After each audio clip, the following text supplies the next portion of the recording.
चलो स्टार्ट करते हैं।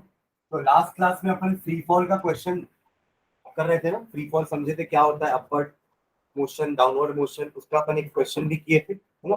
एक क्वेश्चन और करते हैं फिर अपन आगे बढ़ते हैं, ठीक है। एक बार रिवाइज हो जाएगा लास्ट क्लास का। चलो क्वेश्चन लिखना है।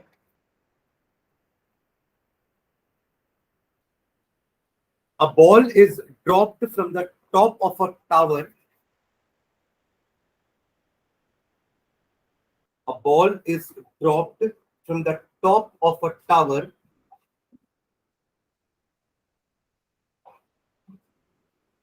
40 meter high. A ball is dropped from the top of a tower 40 meter high. Full stop. What is its velocity when it has covered? What is its velocity when it has covered? What is its velocity when it has covered 20 meter? देखा कहां से हमने इसको? 40 metre से। बीच में जब वो पहुंचा होगा 20 मीटर हाइट पे, तब उसकी वेलोसिटी पूछ रहे हैं, ठीक है। क्वेश्चन मार्क डालना, when it has covered 20 metre, ठीक है। क्वेश्चन मार्क आगे कंटिन्यू करेंगे। What would be its velocity when it hits the ground? What would be its velocity? What would be its velocity when it hits the ground?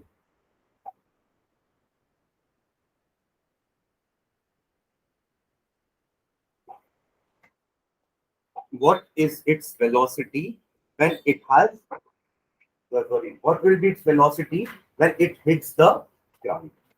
Question में दिया हुआ है कि take g is equals to 10 metre per second square. अगर ऐसा दिया है तो 10 ही लेना है, नहीं दिया है तो 9.8 लेके बनाएंगे। क्लियर है? पढ़ो क्वेश्चन अच्छे से। 10 लेट या take g is equals to 10 metre per second square. ये क्वेश्चन में ना आखिरी में लिखा हुआ है, ठीक है। और कभी ऐसा मेंशन रहता है तो हमें वही लेना है जो दिया हुआ, ठीक है।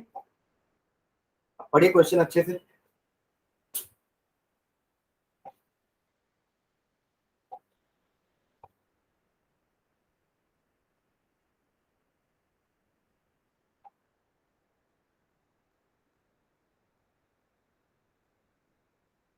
किसको रिपीट करो?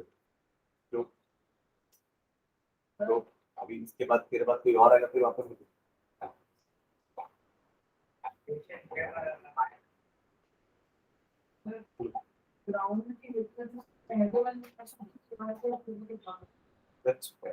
जो मैक्सिमम होती है। लिखना में उसको देख के उसको था तू क्या कर रहा था बैठे बैठे? सब करते हैं आप लोग। दिखाओ इन लोगों को पीछे क्वेश्चन को।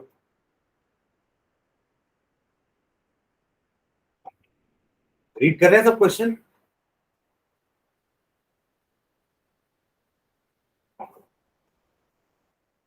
ये पॉइंट ए ले लेता हूं मैं जहां पे बॉल पहले है, ठीक है। और ये ग्राउंड, इन दोनों के बीच का डिस्टेंस कितना है? 40, ठीक है। एक बीच का पॉइंट ले लेता हूं जिसको मैं बोल रहा हूं बी, ठीक है। तो ये कितना होगा? 20 मीटर। और हमें पता है कि जब अपन डाउनवर्ड मोशन में आते हैं तो हमारा इनिशियल वेलोसिटी 0 होता है। तो at this point of time आपका u क्या है? 0, राइट। a क्या है? 10 मीटर पर सेकेंड स्क्वायर। लेने बोला ना 10, और प्लस ही लेंगे क्योंकि डाउनवर्ड मोशन है। अपवर्ड मोशन में अपन माइनस लेते हैं, वरना डाउनवर्ड मोशन में तो हम प्लस ही लेंगे, ठीक है। टाइम हमें नहीं पता है ना, टाइम दिया है क्या? नहीं ना, टाइम ही तो पूछा गया। व्हाट इज द, नीचे टाइम नहीं पूछा, व्हाट इज द वेलोसिटी पूछा। टाइम हमें नहीं पता है, ठीक है। और वेलोसिटी हमें नहीं पता, यही तो निकालना है। इसको v1 नाम देता हूँ मैं, ठीक है। इसको नाम क्या देता हूँ मैं? v1 is the velocity at point B, जब वो ग्राउंड से 20 मीटर पे है, या उससे जब 20 मीटर कवर कर दिया। यही बोल रहा है ना कि what is the velocity when it has covered 20 metre. Ground से वो कितना भी हो, अब यहाँ पे किस्मत से 40 मीटर है तो ग्राउंड से भी 20 मीटर पे है, ऊपर से भी 20 है, बट हमको ऊपर से निकालना है कि उसने 20 मीटर कवर करते समय, उसने 20 मीटर कवर करते समय एच ले देता हूं उसको, उसकी वेलोसिटी कितनी हुई। जीरो से बढ़ेगी ना वेलोसिटी, देखो जैसे ही आप ऑब्जेक्ट को छोड़ते ना उसकी वेलोसिटी बढ़ती जाएगी बढ़ती जाएगी बढ़ती जाएगी, टच होने के जस्ट पहले उसकी वेलोसिटी मैक्सिमम होगी। समझ रहे हैं मैं क्या बोल रहा हूँ? तो यहाँ पे उसकी वेलोसिटी जीरो तो नहीं होगी, इतना तो श्योर है। यहाँ जीरो से स्टार्ट करेंगे, वी निकालना है, मैं क्लियर? कौन सा इक्वेशन यूज कर सकते हैं यहाँ पे अपन? टी तो है ही नहीं, क्यों अपन यूज करेंगे? V square minus u square is equal to 2s, third equation use करेंगे। देखिए सेकेंड और फर्स्ट, सेकेंड में तो वी है ही नहीं, कैसे यूज करेंगे सेकेंड? फर्स्ट और थर्ड में कोई एक चूज करना पड़ेगा वी के लिए, बट फर्स्ट इसलिए नहीं करेंगे क्योंकि हमारे पास टाइम नहीं है। टाइम नहीं है मतलब वैसा वाला टाइम नहीं है, टाइम गिवन नहीं है। टाइम तो है, उतना टाइम वी को निकालने में v square minus u square equal to 2s लगेगा, उतना टाइम इसमें भी लगेगा, वैसा वाला टाइम नहीं बोल रहा हूँ। हमको टाइम गिवन नहीं है। अगर वो बोला होता ना कि 20 मीटर कवर करने में उसको इतना सेकंड लग रहा है, तो अपन फर्स्ट इक्वेशन भी यूज कर सकते थे, पर टाइम दिया नहीं है, तो अपन क्या यूज करेंगे? यूजिंग, अभी मत लिखना कोई भी, using third equation v square minus u square is equals to 2gh लिख लेते हैं, ठीक है? v1 स्क्वायर, अपन ने v1 नाम दिया ना उसको, वेलोसिटी को हमने नाम क्या दिया है? v1 square minus 0 is equals to 2 into 10 into 20, या v1 square is equals to कितना हो जाएगा? 2 टू 4, 4, या फिर v1 is equals to under root 400 यानी कि 20 मीटर पर सेकेंड। यहाँ तक समझ में आया सबको? ये फर्स्ट पार्ट हो गया, ठीक है? चलो इसको पहले लिख लेते हैं, फिर अपन सेकेंड पार्ट बात करेंगे। तो v1 निकालूंगा तो अंडर रूट नहीं जाएगा क्या वो? ठीक है, तो पहले ये डायग्राम बना लो, सेटअप बनाओ ए बी, और इसको सी नाम दे देना, सी, ए बी एंड सी।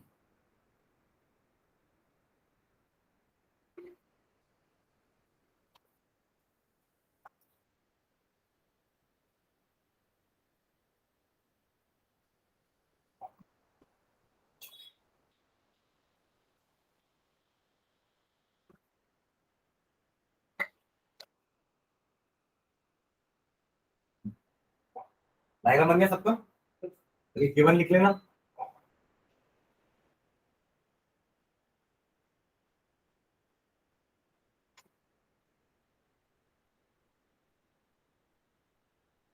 आप इसको भी u1 नाम ही दे देना ना, u1।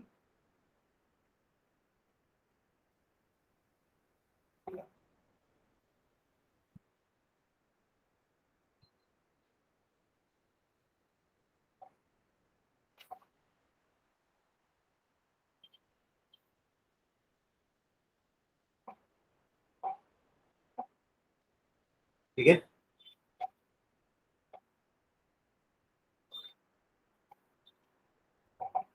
ये लिखने के बाद फिर यहाँ से थर्ड इक्वेशन।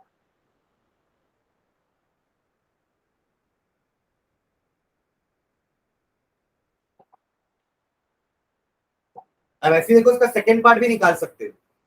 आपको जैसे यहाँ आपने वेलोसिटी निकाली वैसी वेलोसिटी यहाँ निकालो।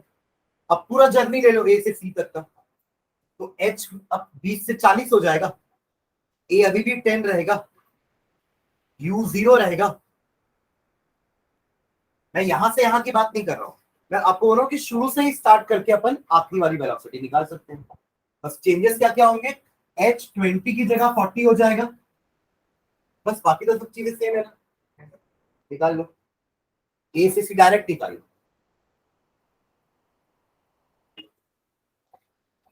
अगेन वही थर्ड इक्वेशन यूज करके निकालेंगे। जल्दी बता क्या आ रहा है वेलोसिटी?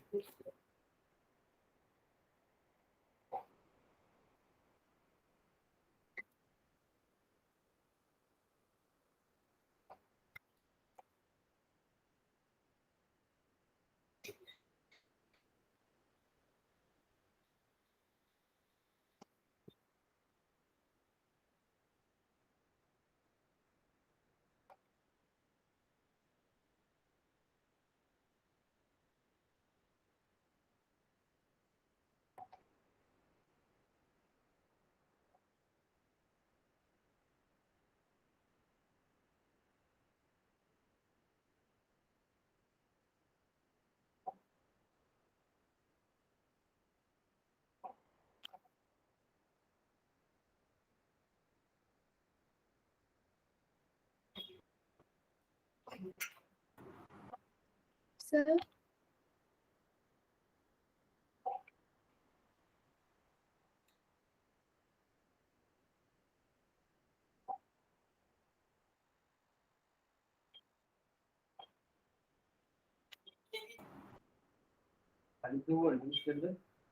सर 40 मीटर्स आएगा पर सेकंड। सबका अंडर रूट 800 आ रहा है? Yes sir. हाँ निकाल रहे हो 800 का अंडर रूट? यस। कैसे निकालोगे? हाँ 800 का अंडर रूट होगा ना, v2 square is equals to 800 या v2 is equals to under root में 800 20 रूट 2 भी लिख सकते हैं, बट ऐसे अपन डिस्टेंस नहीं बताएंगे ना, वेलोसिटी नहीं बताएंगे। ऐसे नहीं बताते कि वेलोसिटी कि मैं 20 रूट 2 की वेलोसिटी से चल रहा हूँ, ऐसा नहीं होता ना। तो रूट 2 क्या होता है? रूट 2 तो पता होना चाहिए आपको ना, वैल्यू 1.414। रूट 2 क्या होता है? देखो दो वैल्यू हमेशा याद रखना, रूट 2 होता है, मैथ्स में नहीं याद रखते हो आप लोग,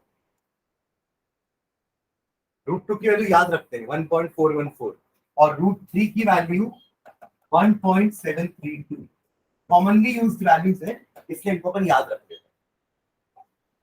1.14 चलो 3 मत याद रखो, बट ये तो याद रख सकते हैं 14 पॉइंट लगा देना बस 1 पॉइंट के बाद।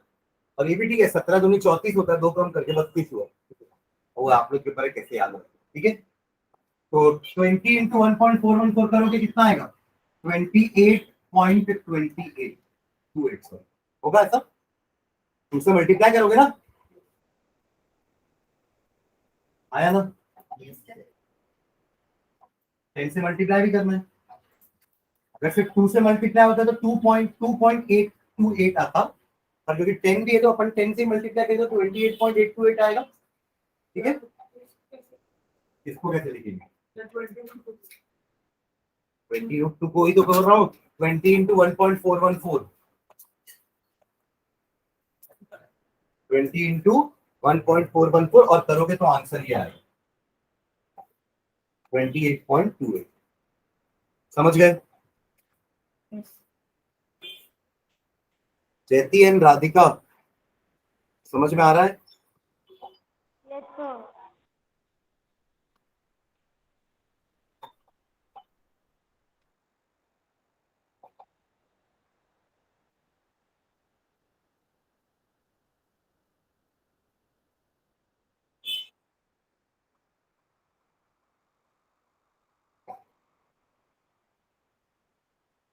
जयती एंड राधिका कोई डाउट होगा तो मैसेज में टाइप करके भेजना मुझे ना, इसी में गूगल मीट में। आप लोग की वॉइस नहीं आ रही है, स्पीकर खराब हो गया मेरा, ठीक है। Yes yes sir. आगे बढ़े, चलो मास एंड वेट हेडिंग डाल लिए थे, इसके बारे में मैंने आप लोगों को थोड़ा बहुत बता दिया था शॉर्ट में, इसको अपन लिख लेते हैं, ठीक है, और दोनों का डिफरेंस भी लिख लेंगे। चलो हेडिंग डाल लो मास एंड वेट। पहले मास के बारे में लिखते हैं, अरे ऐसे डिफरेंस टेबल नहीं बनाने बोल रहा हूँ, आप लोग डिफरेंशिएट कर लें, ठीक है। चलो मास का डेफिनेशन लिखेंगे, मास is the quantity of matter, mass is the quantity of matter, mass is the quantity of matter contained in a body, contained in a body. Mass is the quantity of matter contained in a body. Mass is the quantity of matter contained in a body. Stop. It does not change. It does not change with place. It does not change with place. It does not change with place. मतलब अगर एक body का मास 2 kilo है तो अर्थ में भी उसका मास 2 kilo है, मून में, मार्स में, सब जगह उसका मास 2 किलो ही होगा। हाँ वेट चेंज होता है, ठीक है। नेक्स्ट लाइन में mass is a scalar quantity, mass is a scalar quantity, mass is a scalar, scalar quantity होगा ना मास, क्योंकि ये आपको सिर्फ क्वांटिटी ऑफ मैटर बता रहा है, डायरेक्शन के बारे में इसका कोई जिक्र नहीं कर रहा है, ठीक है। मास आपका एक तरह का स्केलर क्वांटिटी होता है। हाँ, वेट वेक्टर क्वांटिटी होता है, क्योंकि वेट क्या, इट इज अ फोर्स, और फोर्स तो वेक्टर क्वांटिटी होता है ना, किस डायरेक्शन में वेट लग रहा है, तो नीचे लग रहा है, ठीक है। हाँ, बोल सकते, ठीक है। तो mass is a scalar quantity. Next time में लिखना, mass can be calculated by following two methods. Mass can be calculated by following two methods.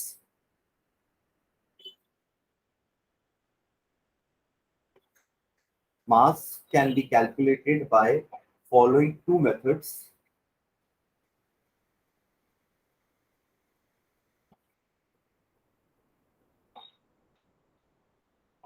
First लिखना, अपन ये पढ़े ना, F is equals to ma। हाँ, m मास ही होता है, राइट, एक एक्सेलरेशन होता है।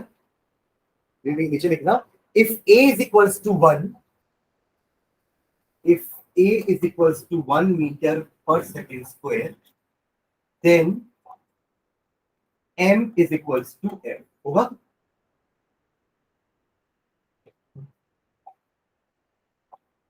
हाँ, इसका मतलब क्या हुआ, किसी भी बॉडी को हम कितना फोर्स लगा रहे हैं ताकि वो 1 मीटर पर सेकेंड स्क्वायर का एक्सेलरेशन गेन कर सके, वही फोर्स उसका मास होता है। ये समझ में आ रहा है इससे? F is equals to m का मतलब क्या है, या m is equals to F का मतलब क्या है, mass is the force required, mass is the force required to make that body accelerate by 1 metre per second square. Clear है?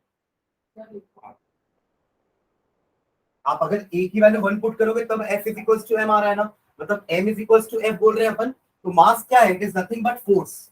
पर वो फोर्स कब होगा, जब आप उस बॉडी को एक्सेलरेट करोगे 1 मीटर पर सेकेंड स्क्वायर की हेल्प से, ठीक है, वो आपका मास होता है। नीचे लिखना, mass of a body is the force required, mass of a body is the force required, mass of a body is the force required to bring it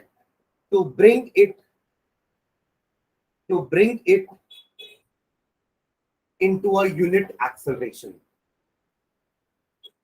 to bring it into a unit acceleration, unit मतलब one, unity, to bring it into a unit acceleration। अगर आपको ज्यादा force लगाना पड़ रहा है इसका मतलब मास ज्यादा है। आप सेम फोर्स मुझ पे लगाओगे और सेम फोर्स अगर आप श्रेयांश में लगाओगे, है ना, तो श्रेयांश का एक्सेलरेशन ज्यादा होगा, मेरा एक्सेलरेशन कम होगा। समझ रहे हैं? फोर्स आप दोनों में सेम लगा रहे हो, बट मेरा मास ज्यादा है तो मेरा एक्सेलरेशन कम होगा, और श्रेयांश का मास कम है तो उसका एक्सेलरेशन ज्यादा होगा। क्लियर है? चलो, सेकेंड तरीका लिखना निकालने का, मास देखो, it is measured by physical balance, it is measured by physical balance,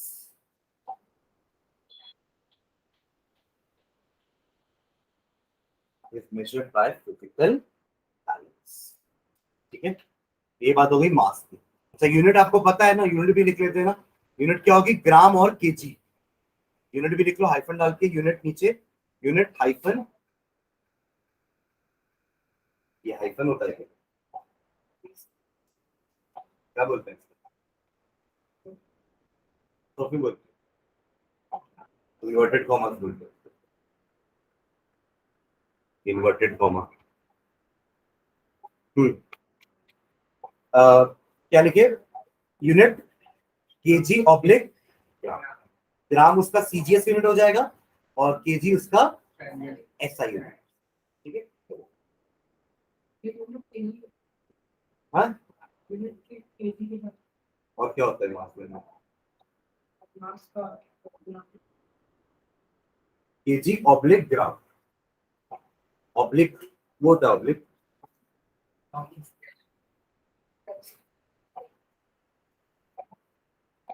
को कॉलन बोलते हैं, ठीक है, केजी ऑब्लिक ग्राम। नेक्स्ट आ जाओ, वेट के बारे में बात करते हैं। ये हो गया मास का, ठीक है। वेट लिखो, wait of a body is the force, wait of a body is the force, weight of a body is the force with which the earth attracts a body. Weight of a body is the force with which earth attracts the body. Weight of a body is the force with which the earth attracts a body.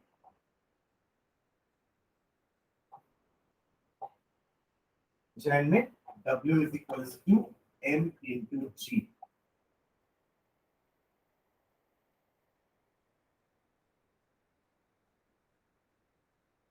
ठीक है, इससे हमको साफ समझ में आ रहा है कि अगर G चेंज होगा तो W चेंज हो जाएगा।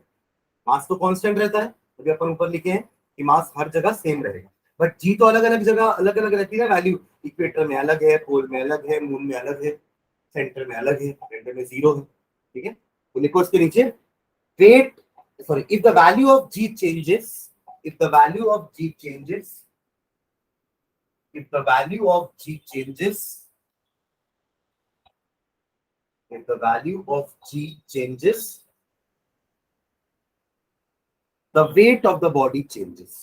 The weight of the body changes. The weight of the body changes.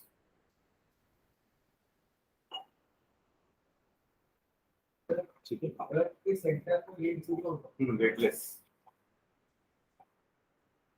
ठीक है। अब जैसे अपन एक G का फॉर्मूला निकाले थे ना, G is equals to GM upon, याद है यार G, इसी से अपन ग्रेविटी ऑन अर्थ निकाले थे ना, by putting the mass of earth, by putting the radius of earth and by putting the value of G। तो अगर आपको यही चीज मून के लिए करनी है तो आपको मून का मास चाहिए और मून का रेडियस चाहिए ना, तो नीचे 7 डालना। अच्छा, इसमें लिख लो weight is a vector quantity, वो भी लिख लो पहले, फिर अपन मून में आते हैं। Weight is a vector quantity, weight is a vector quantity, और यूनिट क्या हो जाएगा,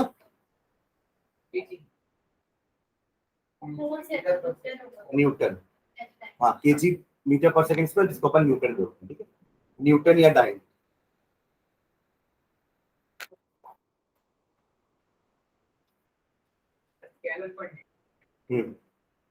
अरे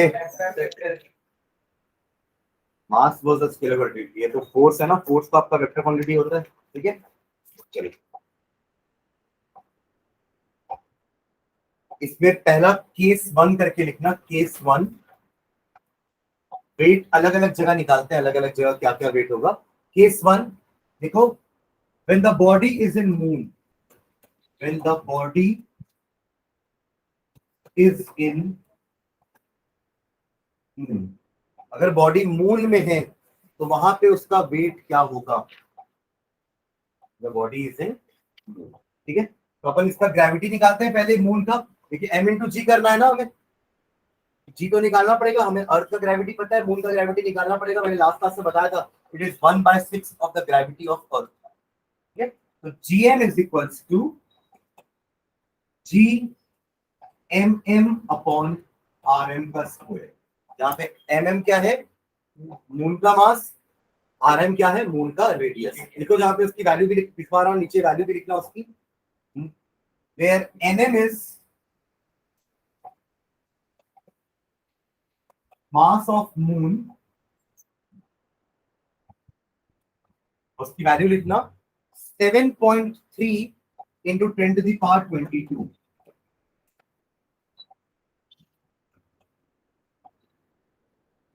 एंड रेडियस ऑफ मून भी लिखना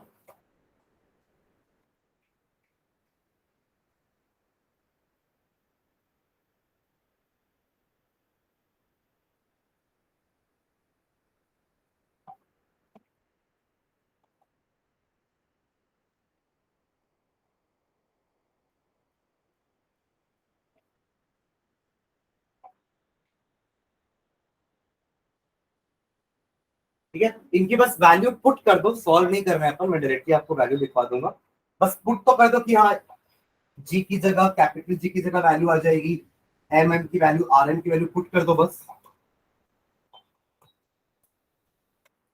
जी की वैल्यू क्या होती है capital G 6.67 into 10 to the power -11।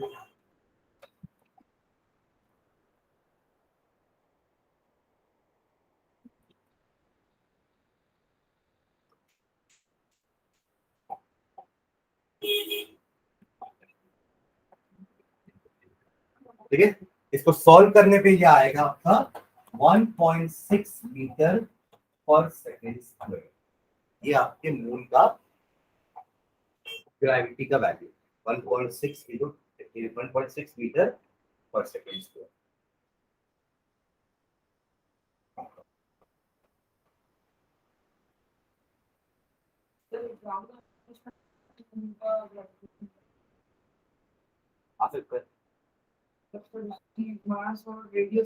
दिया रहेगा, ये देखा नीचे ना, therefore gm is equals to ge by 6, gravity अर्थ के ग्रेविटी और अर्थ का 1/6।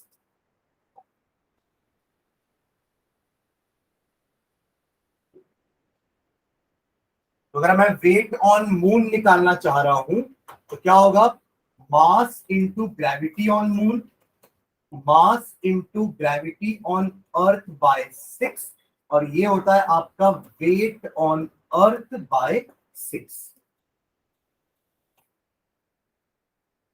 तो पहला केस यही था ना कि अर्थ की बॉडी अगर मून में चले जाए तो उसका वेट क्या होगा, तो उसका वेट उसके पहले वाले वेट का 1/6 हो जाएगा। अगर वो 60 न्यूटन था तो वो वहां जाके 10 न्यूटन हो जाएगा। 60/6 10 1/6 करना है ना।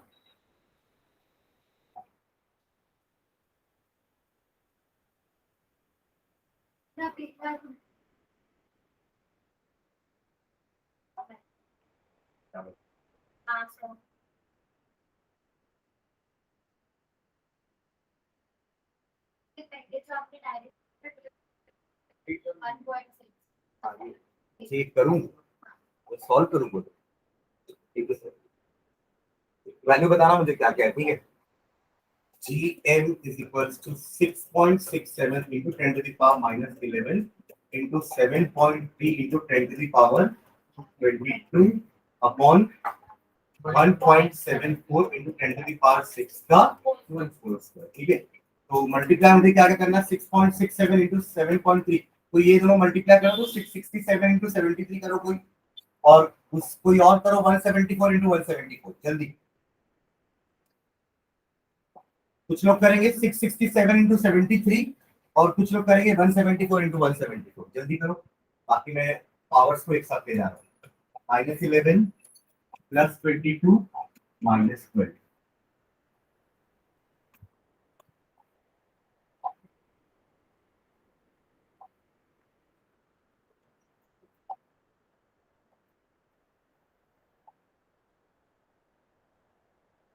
हाँ कितना आ रहा है,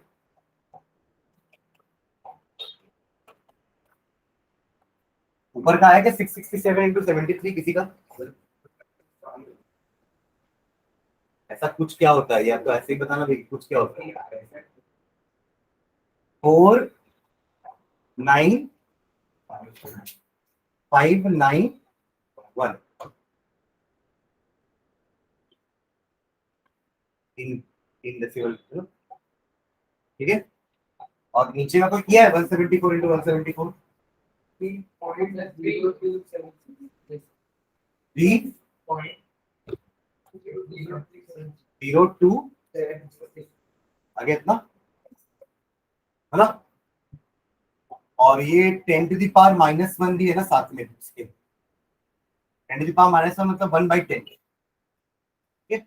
और उसको मैं इससे मल्टीप्लाई कर दूंगा तो 30 हो जाएगा, ये होगा।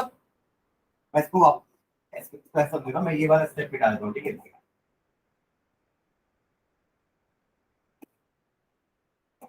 डायरेक्टली यही लिख दूं 10 to the power -1 इन सबको मिला के, है ना। 10 to the power -1 को मैं 1/10 लिखूंगा, लिख दूं, और ये जब 10 इससे मल्टीप्लाई करें तो ये भी 30.276 हो जाएगा ना, होगा कि नहीं होगा? तो 49.591 अपॉन 30.276 पॉइंट कट सकता है,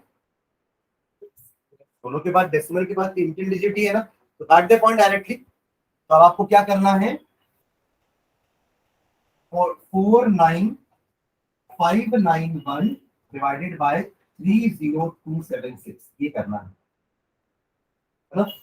ये किसी से ज्यादा नहीं रहा है ना, 3 से जाएगा फिर 13 14 15 18 13 और 5 18 18 और 23 और 9 नहीं जाएगा, डिवाइड ही करना पड़ेगा। ठीक है, मतलब 49,591 को मैं 30,276 से डिवाइड करने वाला हूँ। एक बार में जाएगा, दूसरे बार का तो चांस ही नहीं है ना, दूसरे बार में तो 60,000 कुछ पहुंच जाएगा ना, आया ना। एक बार में गया 30,276, 11 में से 6 गया 5, 8 में से 7 गया 3, 5 में से 2 गया 3 और ठीक है क्या इतना कुछ 0.08 ले लेते हैं, है ना। अब ये आपका 30 है, 3 है मान लो, और ये 19 18 19 के आसपास है, वेरी गुड। चलो आगे बढ़े, ठीक है, ये हो गया सबका।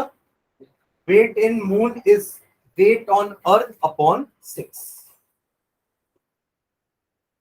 चलो नेक्स्ट लिखो case number 2। Case number 2, case number 2,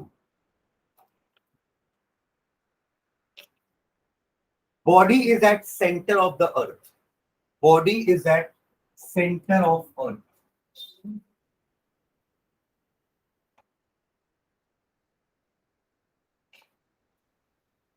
centre of earth में ग्रेविटी की वैल्यू 0 होती है, तो वेट आपका क्या हो जाएगा 0। तो नीचे लिखना at centre of the earth, at centre of the earth, at centre of the earth G is 0, small g ना, G is 0, therefore W is equals to M into G, that is M into 0, that is G.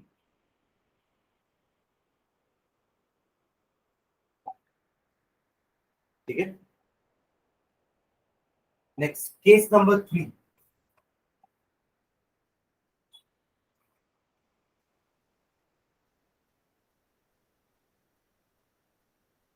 एक हमने अपना जो wait अपना surface of earth में निकाला वो तो ठीक है, मून में वही वेट 1/6 हो जाएगा, सेंटर ऑफ अर्थ में वही वेट 0 भी हो जाएगा। अब बात करते हैं कुछ हाइट पे, अगर आप अर्थ से कुछ हाइट पे हो, सरफेस में नहीं हो, कहाँ हो, एट सम हाइट, ठीक है, तो नीचे लिखना case number 3, if a body is at appreciable height, if a body is at an appreciable, appreciable का मतलब है कि जिसको अपन नेग्लेक्ट ना कर सके। आप बोलोगे 1 मीटर 2 मीटर तो वो तो नेग्लेक्ट हो जाएगा ना, ठीक है। एप्रिशिएबल हाइट h, हाइट को अपन क्या लेते हैं h, from the surface of the earth, from the surface of the earth, from the surface of the earth,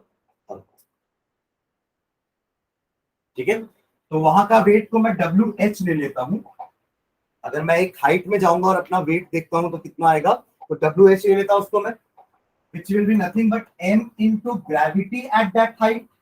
gravity तो सब चेंज हो रही है ना, देखो हर जगह पे ना सिर्फ ग्रेविटी चेंज हो रही है, M तो M ही, यहाँ पे ग्रेविटी GM हो गई, यहाँ पे ग्रेविटी 0 हो गई, यहाँ पे ग्रेविटी GH हो गई एट सम हाइट। हमें पता है कि ग्रेविटी एट सम हाइट क्या हो जाती है, GM upon R plus H का होल स्क्वायर। अगर आप एक हाइट पे जाते हैं तो R की जगह R प्लस H लिखूंगा। अब अगर ये डिनोमिनेटर बढ़ गया तो आपका ग्रेविटी कम हो जाएगा। दिस शोज दैट कि GH का वैल्यू g से छोटा होगा। मतलब ऑब्वियसली अगर ग्राउंड में हूं मैं तो 9.8 है ग्रेविटी या 10 है, पर मैं अगर एक एप्रिशिएबल हाइट में हूँ तो ग्रेविटी 9.8 से कम होगा, तो वेट भी एक्चुअल वेट से कम होगा। ठीक है, नीचे लिखेंगे WH is equals to m into g H.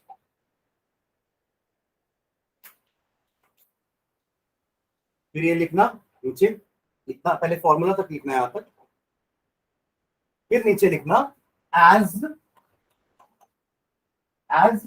GH less than G, therefore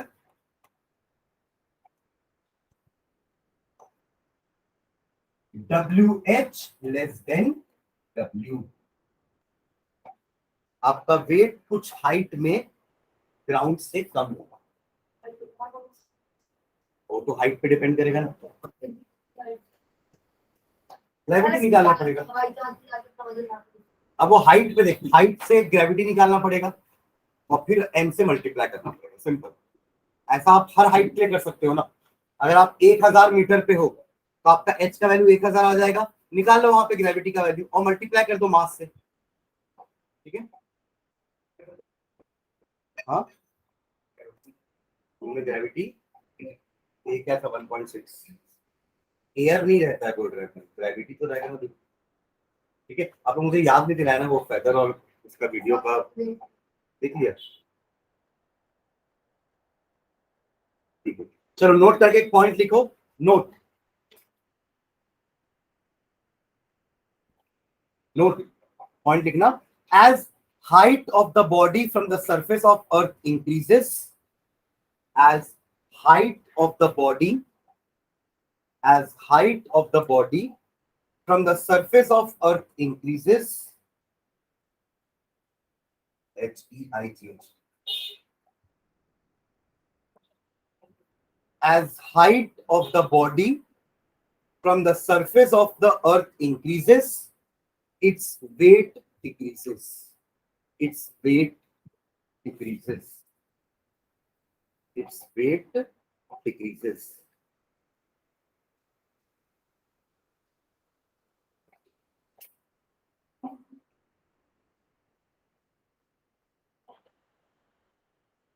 ठीक है, एक और पॉइंट लिखना नोट करके, second point, in spaceships moving in space, in spaceships moving in space,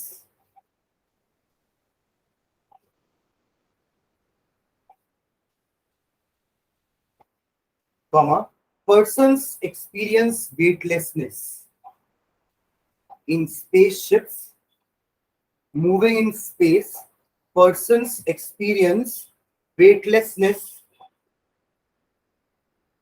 as the value of G is apparently zero, as the value of G is apparently zero, एकदम exactly zero नहीं है, value of G small g is apparently zero, APPARENTLY apparently zero। ठीक है, और एक चीज बस लिख लेना, वेट को अपन नापेंगे कैसे, जैसे अपन वहां लिखे ना कि we can measure the mass by a, क्या लिखे, सिंपल बैलेंस लिखे थे ना, यहाँ लिखो वेट इज, अगला पॉइंट नोट करके लिख लो उसी में, weight is measured by a spring balance. वहां अपन फिजिकल बैलेंस लिखे थे, बीम बैलेंस है ना, weight is measured by a spring balance. ठीक है, तो एटलीस्ट 4 से 5 पॉइंट हम डिफरेंस लिख सकते हैं मास और वेट के बीच में। पहला तो उनका डेफिनेशन हो जाएगा कि mass is the quantity of matter and weight is the force which the mass is applying on the earth. ये तो उनका डेफिनेशन हो गया। फिर यूनिट का एक डिफरेंस लिख सकते हैं, इसका यूनिट केजी ग्राम, इसका यूनिट न्यूटन डाइन। फिर थर्ड डिफरेंस हो सकता है उसका कि वेट 0 हो सकता है, मास 0 नहीं हो सकता। फोर्थ डिफरेंस हो सकता है मास की वैल्यू हमेशा कांस्टेंट रहती है but weight changes as the value of g changes. And पांचवा पॉइंट इनका measurement, mass is measured by physical balance, weight is measured by spring balance. Spring balance कुछ ऐसा होता है, आपको दिखा रहा हूँ। हाँ, छठवां पॉइंट स्केलर वेक्टर।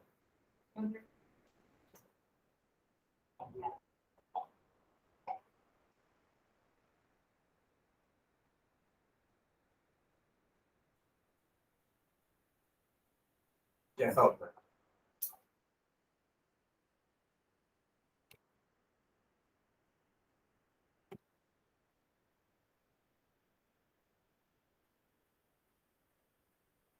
आप यहाँ पे चीजों को टंगा दो तो यहाँ पे एक पॉइंटर है वो खिसकेगा नीचे, जितना ज्यादा वेट होगा उस बॉडी का उतना ज्यादा वो नीचे आएगा, आपको न्यूटन में उसका वेट मिल जाएगा।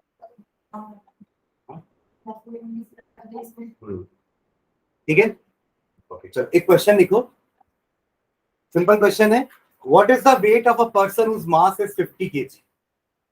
What is the weight of a person whose mass is 50 kg?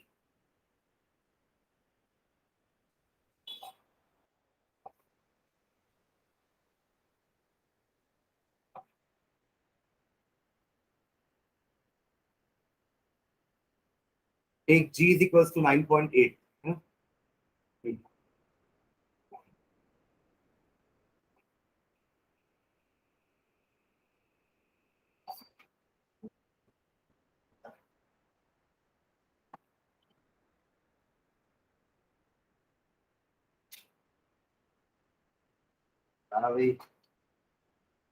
Wait क्या हो जाएगा, m into g, 50 into 9.8।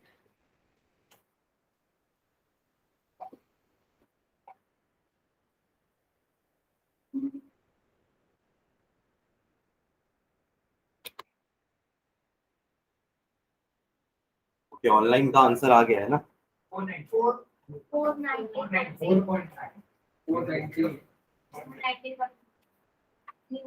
490 Newton. जयती किस चीज को एक्सप्लेन करने बोले हो, can you please explain it again? यही लिख के बताओ क्या एक्सप्लेन करना है वापस, क्या हो गया?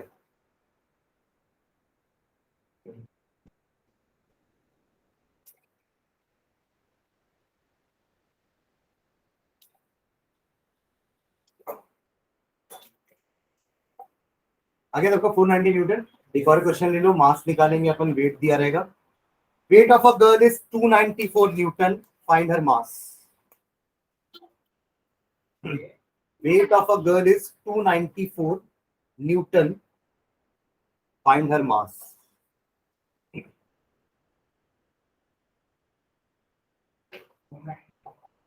न्यूटन 9.8 अगेन जी।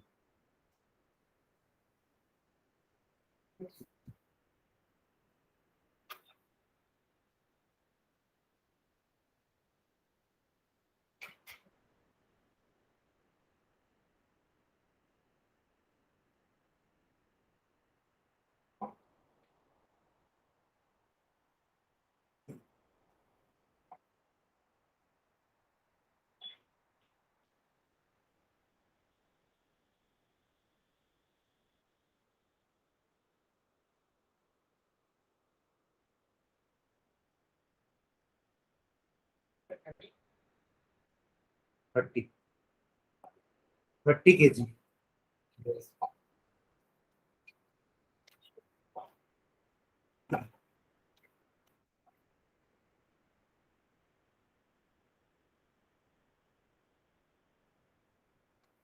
ठीक है, एक ना नोट करके एक यूनिट और लिखेंगे अपन वेट की, एक तो न्यूटन लिख लिए है ना, एक यूनिट और लिखते हैं वेट की, लिखना नीचे, the gravitational unit of force is, the gravitational unit of force is,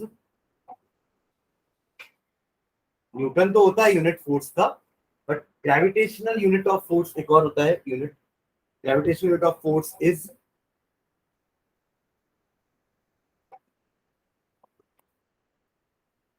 kilogram force, KGF, kilogram force, bracket में लिखना उसका नाम, किलोग्राम, हाँ किलोग्राम फोर्स, और इसको कहते हैं अपन किलोग्राम वेट,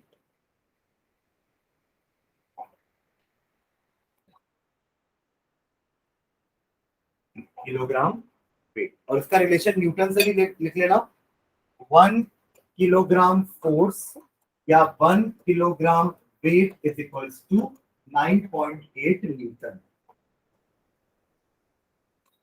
ये एक यूनिट और देखिए ना। ये इसके बाद एनसीईआरटी निकाल दो, क्वेश्चंस कर लेते हैं, ज्यादा क्वेश्चन नहीं है, इंटेक्स क्वेश्चंस और एक्सरसाइज क्वेश्चन थोड़े ज्यादा है, अपन एक एक करके देखते हैं। चलो जल्दी निकालो, पहले इंडेक्स क्वेश्चन, पहला क्वेश्चन जल्दी, एक्सरसाइज बुक पर पेज नंबर देखो कौन सा है, ये रखियो बुक, आप रखिए अनुज को, इधर इधर।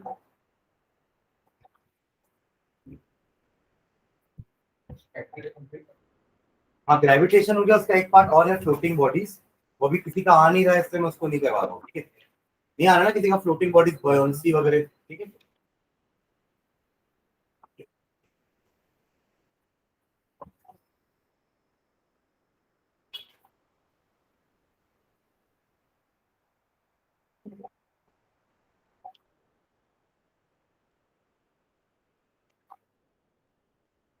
ठीक है, पहला क्वेश्चन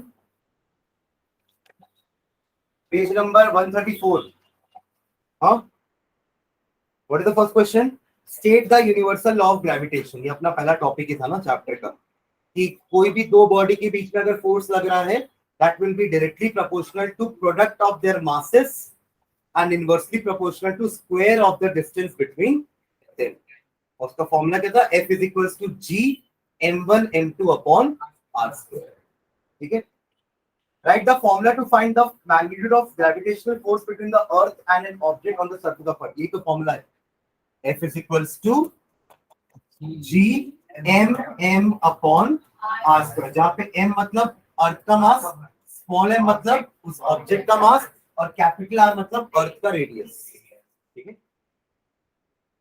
अगला क्वेश्चन, अच्छा इसके बीच में कोई न्यूमेरिकल तो नहीं आ रहा है ना, सॉल्व वाला देख लो। चलो 10.1 देखो पहले, 10.1 उसी पेज नंबर 134 में, 10.1 सिंपल है, the mass of the earth is given, that of the moon is given, if the distance between the earth and the moon is also given, find the force exerted by the earth on the moon.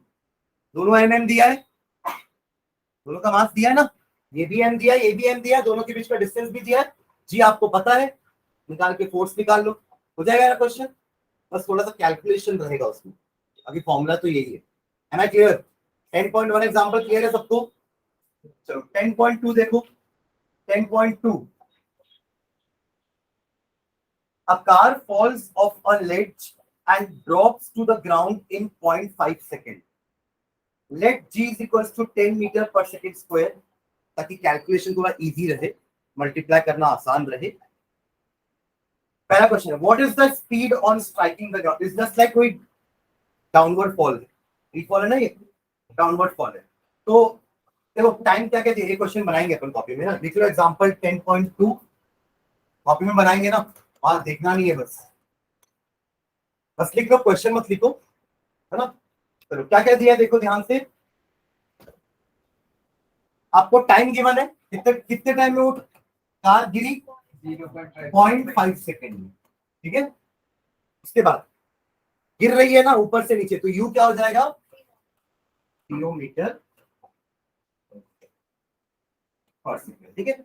उसके बाद जी क्या लेने बोला है, 10 for simplification purpose, ठीक है। और क्या है, बस इतने गिवन है ना।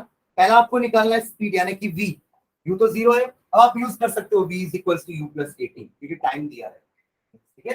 तो v is equals to u plus 80 या gt, 0 प्लस 10 इंटू 0.5, तो v कितना हो जाएगा, 5 मीटर पर सेकेंड। ये फर्स्ट पार्ट हो गया, क्लियर है।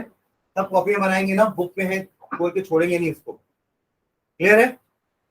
अब सेकेंड पार्ट क्या बोला है, what is it's average speed during the 0.5 second, पहले का स्पीड 0 है, अभी का स्पीड 5 है, एवरेज स्पीड कैसे निकालते हैं, u plus v by 2, 5 by 2 कितना हो जाएगा, 2.5, तो लिख लो average speed is equals to u plus v by 2, तो u 0 था, v अभी हमने निकाल लिया है 2.5 मीटर, बस ठीक है। एंड थर्ड बोला है how high is the ledge from the ground, height निकालना h। सेकेंड यूज कर सकते हो और थर्ड इक्वेशन यूज। फर्स्ट में कहाँ h आता है, सेकेंड या थर्ड आप कुछ भी यूज कर सकते हो, ठीक है। तो चलो सेकेंड यूज करें थर्ड यूज करें, इसमें सेकेंड यूज किया है ना, थर्ड यूज करते हैं, ठीक है। तो v square minus u square is equals to 2gh, v आपका 5 का स्क्वायर माइनस 0 का square is equals to 2 into 10 into h। तो h is equals to 25 upon 20 या 5/4 या 1.25 meters।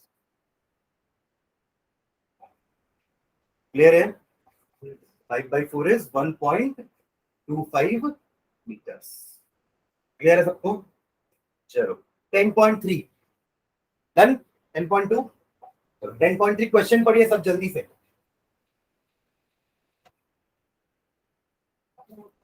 ये अपवर्ड वाला है, ठीक है। An object is thrown vertically upward and rises to a height of 10 metre. बस इतना ही दिया है ना। देखो या तो आपको फेंकने का वेलोसिटी दे या तो मैक्सिमम हाइट दे, दोनों में से एक चीज पता होनी चाहिए हमें, तभी आप बाकी चीजें निकाल पाओगे कि कितना टाइम लगा, है ना। अगर आपको वेलोसिटी दिए तो दो चीजें निकाल सकते हो, कितना टाइम लगा, कितना ऊपर तक गई। अब अगर आपको ऊपर की हाइट पता है तो आप दोनों चीजें निकाल सकते हो, कितनी वेलोसिटी से फेंके और कितना टाइम लगा। हमें क्लियर, ठीक है। चलो इसमें क्या क्या दिया हुआ है आपको, आपको हाइट दी हुई है 10.3, एच कितना दिया है 10 मीटर, ठीक है। ऊपर से ऊपर का मोशन है तो v क्या हो जाएगा, u नहीं पता है, u तो निकालना है, u क्या करना है हमें, बट g क्या दिया हुआ है, कुछ लेने नहीं बोला है, तो अपन माइनस माइनस तो आएगा ना क्योंकि अपवर्ड मोशन है, तो माइनस 9.8 मीटर पर सेकेंड, ठीक है। चलो आगे बढ़े। हाँ तो पहला निकालना है u, कौन सा इक्वेशन यूज करेंगे अपन, ए तो दिया है, टी नहीं दिया है, तो थर्ड ले लें। v square minus u square is equal to 2gh, 0 minus u square is equal to 2 into minus 9.8 into 10, minus u square is equal to minus 9.8 into 2 करेंगे तो 19.6 आएगा ना, 2 से तो मल्टीप्लाई करना है, सिंपल तो है, और उसको आप 10 से मल्टीप्लाई कर दोगे तो 196 हो जाएगा, माइनस माइनस कैंसल, u का मतलब अंडर रूट में 196 यानी कि 14 मीटर पर सेकेंड। यहाँ 10 लेके सॉल्व किया होता ना अभिनव तो कैलकुलेशन टफ हो जाता, ये तो परफेक्ट स्क्वायर है ना, 196 का अंडर रूट 14 होता है, बताइए। ये हो गया फर्स्ट पार्ट। सेकंड क्या निकालना है, the time taken by the object to reach the highest point, t निकालना है। अब टी के लिए आप फर्स्ट या सेकंड कुछ भी यूज कर लो, फर्स्ट या सेकंड कुछ भी, ठीक है। फर्स्ट यूज कर लेते हैं, v is equals to u plus g t. v आपने अभी निकाला, सॉरी v तो 0 है, सॉरी 14, u आपने अभी निकाला माइनस 9.8 इंटू टी, तो 9.8 t इज इक्वल्स टू 14 और t is equals to 14 upon 9.8 या फिर 140 अपॉन 98, 1 पॉइंट समथिंग आएगा, निकालो क्या आएगा फाइनल आंसर।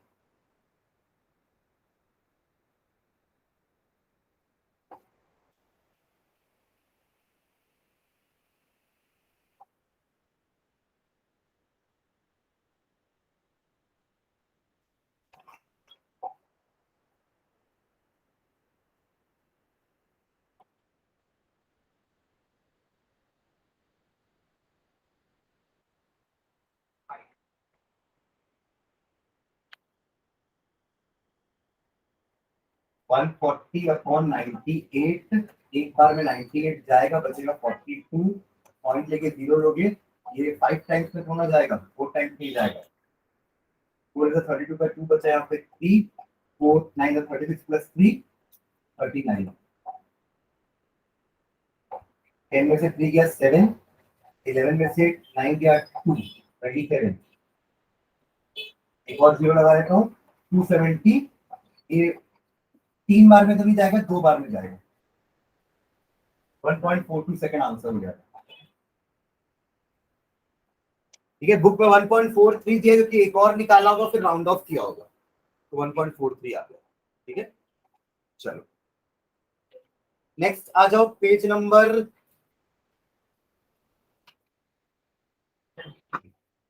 138। 10.4 सिंपल है, देखो जल्दी से। Mass of an object 10 kg दिया है, वेट निकालना है। 9.8 से मल्टीप्लाई कर दो, 98 न्यूटन होगा। सब देख रहे हो? अरे अगले पेज में तो जाओ। एग्जाम्पल 10.4 देखा? अरे वो बुक नहीं होगी शायद, इसमें तो पेज नंबर 138 है। वो कौन सा पेज है? वही तो बोला था, 138। ठीक है, 98 न्यूटन क्लियर है सबको? पहला 10.4। अब उसके बाद का 10.5 देखो। An object wait 10 Newton when measured on the surface of earth, what would be its weight when measured on the surface of moon? 10/6। 10/6। ठीक है, और उसके बाद के दोनों क्वेश्चन देखो। What are the differences between mass and weight? हो जाएगा 6 पॉइंट अभी अपन डिस्कस किए थे, लिख लेंगे उसको टैबुलर फॉर्म में। और उसके बाद वाला क्वेश्चन मैंने आप लोग को केस नंबर 1 जो अपना है ना, वो अगला क्वेश्चन है। पढ़ो अगला question, that is our case number 1। Case number 1 2 3 लिखे ना आज? पढ़ो case question number 2। Why is the weight of an object on the moon 1/6 its weight on the earth? यही तो अपन डिराइव किए ना, weight on moon is equals to weight on earth by 6। यही प्रूव करना है। तो केस नंबर 1 पूरा ठीक है, डन।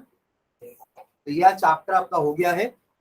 अब नेक्स्ट क्लास में अगर किसी का कोई और कुछ डाउट है तो ठीक है, वरना अपन अभी टेस्ट के मोड में आएंगे, है ना, क्योंकि सबका सिलेबस कंप्लीट हो चुका है। मुझे बस